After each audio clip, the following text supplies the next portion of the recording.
fucking my nerve. Oh.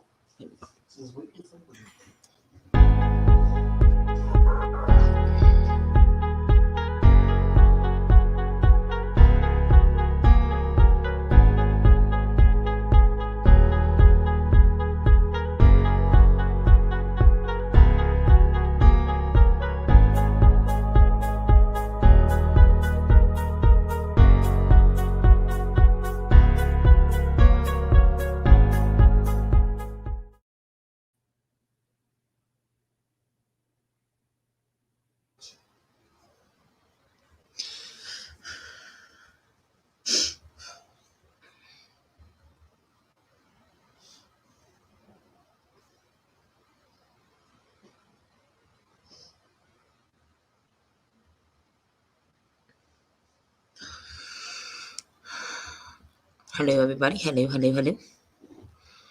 Lady C, hello.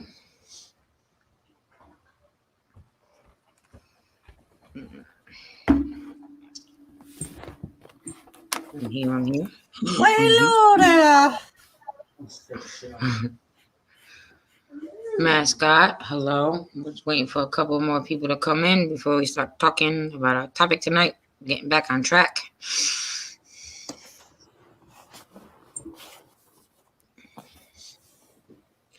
Hope everybody is good.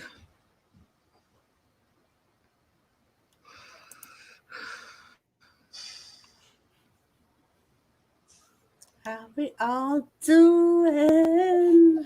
I hope everybody's having a great night.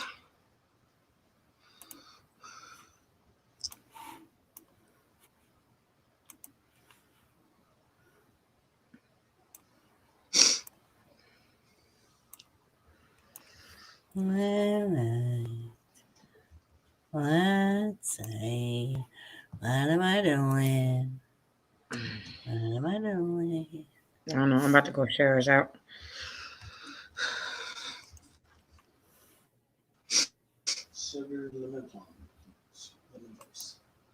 Hey, Alexis.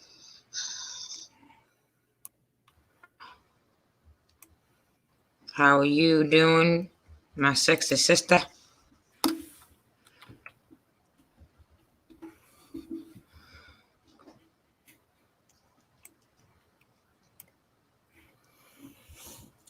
So what's up, fellas? Alexis, how are you?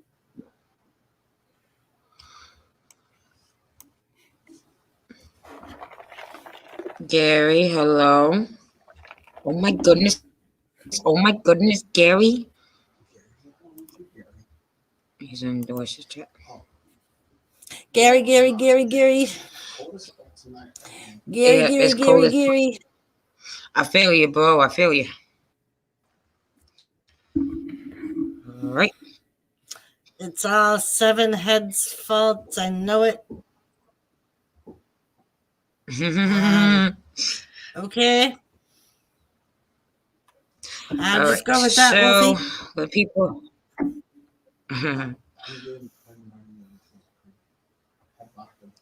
I like big butts and I cannot lie. You other brothers can't be not. Hey, Gaffer.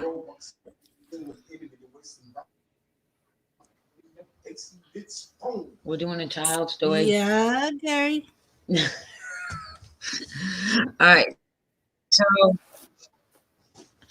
So me and Doris are back to doing the work we were doing on the children abuse stories. Young man right here. I'm going to show you. Give me 1 second. I get to pull up his picture.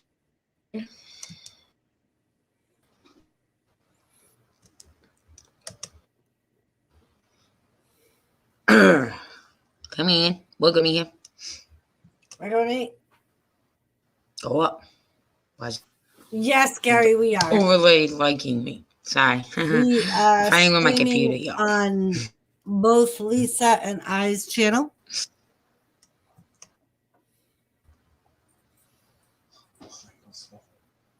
Yes. Grant, what's up? How are you? Thank you for coming. Um, okay, I don't know. Can you see the overlay doors? Because I can't see it on mine. Okay, Grant. Let's see. All right. So, um, Can you see it? this young boy right here, his name is Jordon Rodriguez. Um, yeah. Okay, Larissa Rodriguez, 34. Um, That's her. was accused her and her boyfriend 5 years old. Um, yes, that is her. Um, this is the story I was telling you about before we took a little break before the New Year's. Me and Doris was telling you about. And Gabriel, Nora, all the other kid stories we did. Um, the whole system failed these children, including the police did not let this child down. The police went over and above and beyond what they should have, what most police officers would have done. Um, they stayed there until they found proof and they found evidence of a wrongdoing or where this child was. The other difference between Jordon and the rest of the children that we have spoke about previous,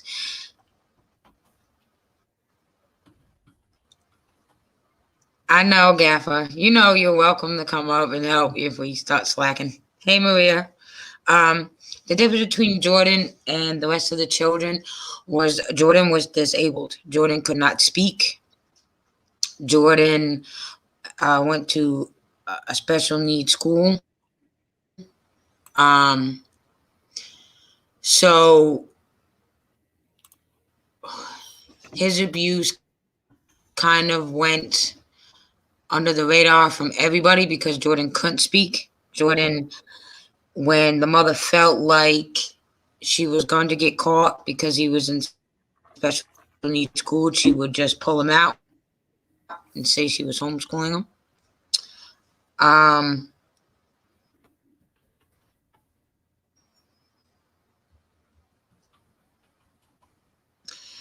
the twist in this story is unlike child services that did not do their job to protect Gabriel, Adrian, Noah, all the children we talked about.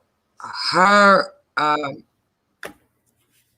DSS worker actually had charges on her because she did not do her home checks.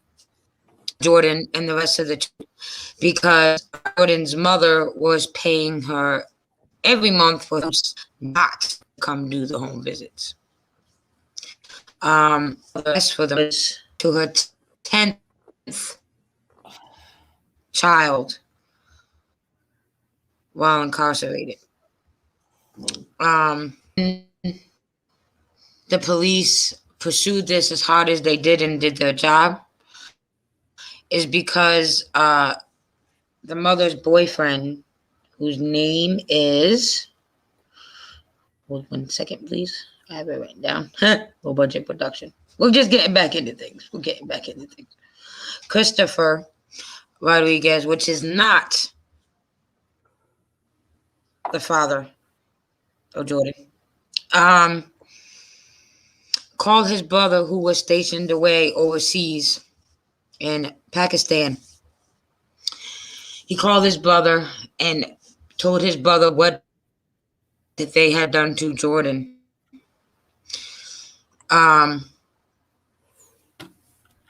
Then the brother, who was stationed across seas in Pakistan, called the local police in Cleveland, Ohio, and told them everything his brother had told them, where Jordan's body would be found, how it would be found, and what the body was placed in.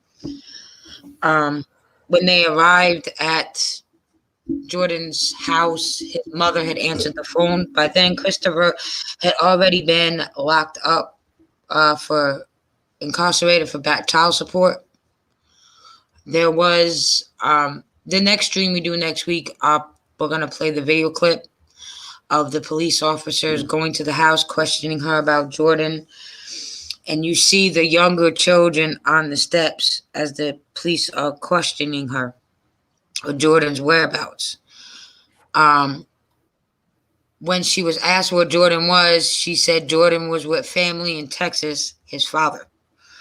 When the police asked for the father's number so they could get a hold of the father to check on Jordon, she said she did not have his number or anybody's number in the family. And the reason that was is because Jordon's father just changed his number. As they're talking to Jordon's mom and having to write down all the children that she has given birth to, even the ones that are not in her custody, that live with her, another family member. We'll get into that next week. The children are on the stairs, and you can hear the children say, Jordon's buried in the backyard.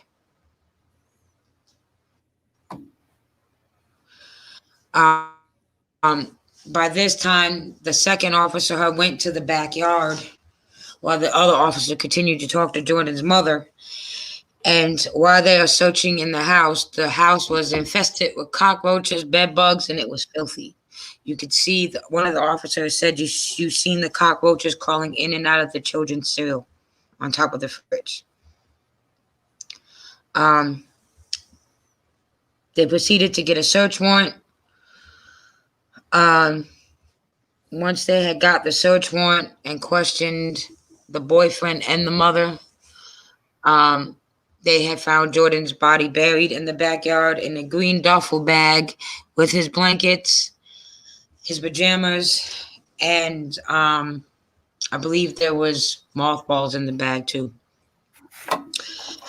The boyfriend, upon questioning and on the way to trial, said that Jordon wasn't buried for 24 hours after he was murdered because his mother laid him in the bed dead with her for 24 hours and then let the boyfriend take him and bury him in the backyard. Jordon's mother had 13 open abuse and neglect investigations since 1999. Mind you, I said earlier when she was locked up and incarcerated for the death of Jordon, she was pregnant with her 10th child. So, I believe that there was some mental illness with Jordon's mom too.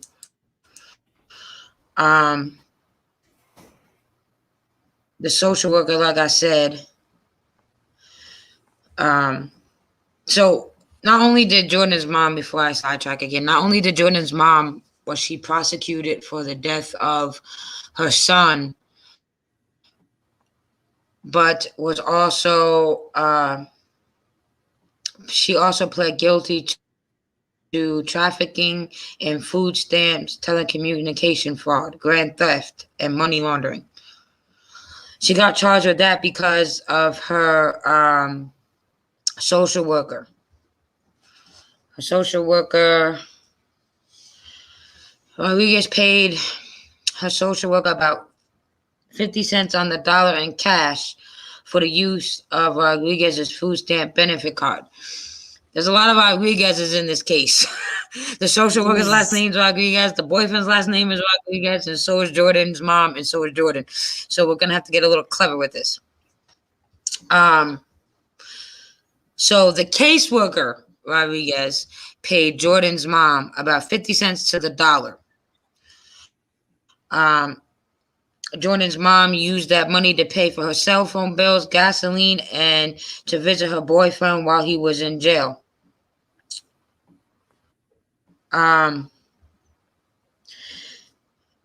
Calabella, that's the social worker's name, was supposed to conduct monthly home visits to check on Rodriguez's children and living conditions to file a report each time. The investigations found that on at least 12 occasions, Cabela simply showed up to Rodriguez's house to pick up the food stamp card, but filed false reports claiming to have inspected the home. So, yes. Rodriguez was sentenced to 6 years in prison because of that. Now, Jordan's mom did plead out. The boyfriend, however, I believe did not. He pled not guilty to Jordan's murder. But because Jordan's mom had all these other charges pending on her, and with the overwhelming evidence, she pled guilty.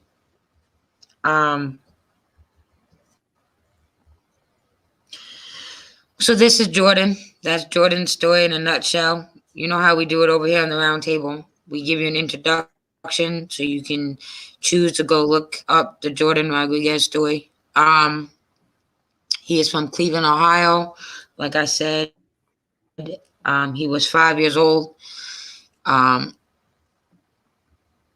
So, like I said, we we do this so you guys can look it up if you're interested to go look in. Next week on Friday, starting at 10:30, we'll get into the case with like more photos and pictures and sound clips of when the police went in. The phone call that the boyfriend's brother made. A bunch of other things. So depending on how much we can get into an hour will be what we will cover, because we only do these streams for an hour. And then we end it and we go to a regular roundtable stream. So why the hell would a prosecutor give away a fucking plea bargain? That's just bullshit. Alexis, that's one of the things that Lisa and I have found in most of the cases that we've covered. Pretty much every one of them have pleaded out, and pleas were accepted. Sorry, Lisa. Go on. Right. And it's usually, and in almost every one of the children cases me and Doris covered, it's the mothers that plead out. And the boyfriends are the ones that are, stick to it for a while. Except for in Gabriel's case, Gabriel's stepfather did not plead out. I don't remember if he did or not. We did so many cases, they're all starting to mingle in. The stepfather, I think, pleaded not guilty because he thought that he was going to be able to claim that she was the one that beat him because she had a longer history than he did of child abuse. Right. And the part that boggles my mind, and you'll see it in the video clip that we play next week with the officers, she couldn't even remember Jordan's father's name. If you're gonna lie, can you at least get your lie together? Like, can you have names? Can you lie good at least? You always get caught in your lies. We all know this, but can you at least be good at it? Like, how do you not know the name of, you sent your child with their father, but you don't know his name? Right. And what kind of mother doesn't make sure that if her child's going to be all the way across the country, she doesn't have the name and phone number of every single person that knows the person her child's with? If her child at 5 years old is all the way across the country, she got to make sure she has the number to get a hold of someone. And you don't know his name? Right. Or his phone number, or where he lives, or anything. Right. So, and then,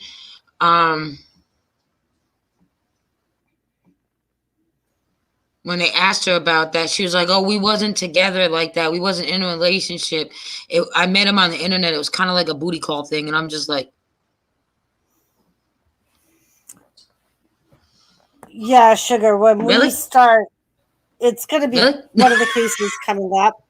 We're waiting for the trials to actually start. But one of the boys that we will be covering, the prosecutor, who's the same one that was associated with Adrian Jones and I'm sorry, not Adrian Jones, but Gabriel Hernandez and Anthony Coutro. Right. He's refusing to accept a plea deal from either the parents. And we actually belong to their Facebook page. And his family puts updates on regularly every time they go to court. And they just went to court recently this week. And once again, he refused to accept a plea deal, and said he wasn't even putting one on the table.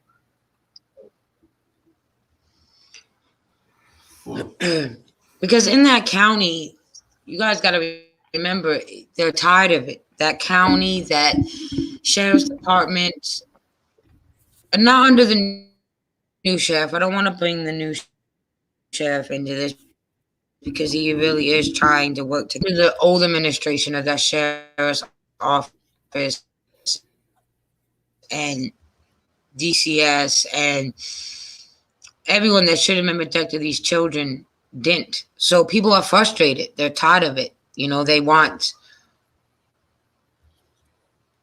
I know. I've met you before, sweetheart. Hi, Zing. So they're tired of it. And they don't want to see. They're tired of it, and they don't want to see these parents constantly getting away with murder. Because when you give them a plea, that's almost what it's like. So. Yeah. And that's the one thing that I like about this prosecutor. We actually did a story on him himself. He is the one that has basically made it his mission to prosecute every one of these parents. And he's the one that tried prosecuting the social workers that were involved in the Gabriel Fernandez case. And he's the one that has basically taken on all of these child abuse death cases and basically made it his mission to see each case to the end. And like I said, up to this point, he has refused to take any. Part of the reason mission. Part of his mission is because he too was growing up was a victim of child abuse at the hands of his father. So that's another reason.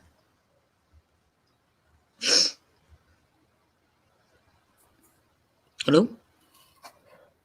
Hello. Oh, okay. Jimmy, I don't know what you're trying to put in chat. I see a bush, a tree, a palm tree. I think you're trying to be sexual, but I'm not really sure. Lisa. I don't know. Can we not be sexual during the children? Lisa, that's all I ask. Talk to your brother. I am. Can we not do this around the round? This ain't a regular round table stream, Jimmy. This is a serious matter. So can we wait like 5 more minutes until we start up the regular shenanigan round table stream to be doing all this? You can last 5 minutes. Thank you very much. Yeah, you can last 5 minutes, Jimmy. If I can last 5 minutes, you can last 5 minutes. Yeah. So, any questions about Jordon? I know, Alexis. Oh, Alexis, that shows where my brain is. I thought it was all seconds. It was the eggplant and the peach and the whatchamacallit in there. So Wednesday, hello. Yeah, wait. So is there any questions about Jordon Rodriguez, his mother, the case so far that anyone wants to ask? Going to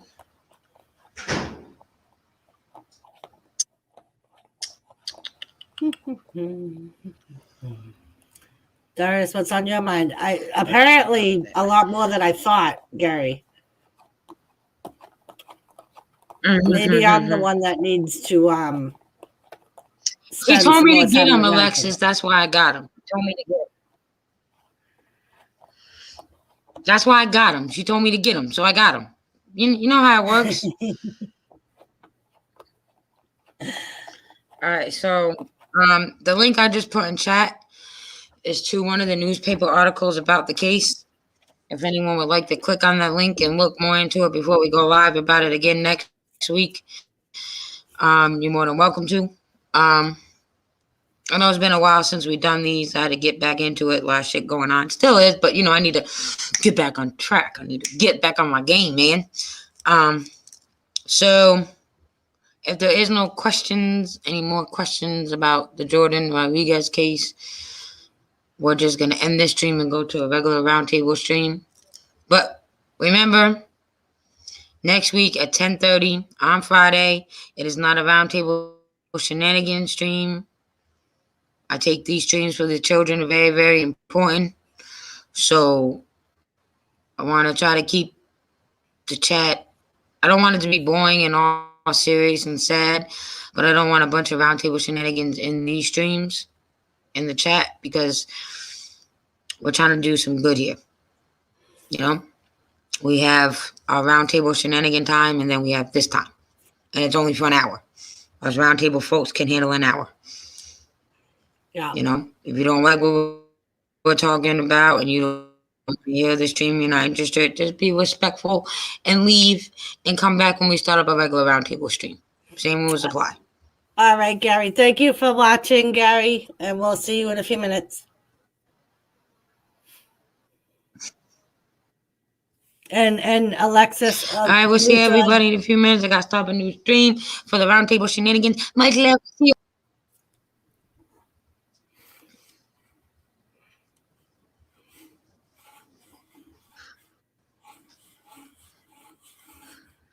All right, done, Doris? Yes. You froze. My fault. Someone froze. I don't know what happened. All right, we love you all. See you guys soon. Bye.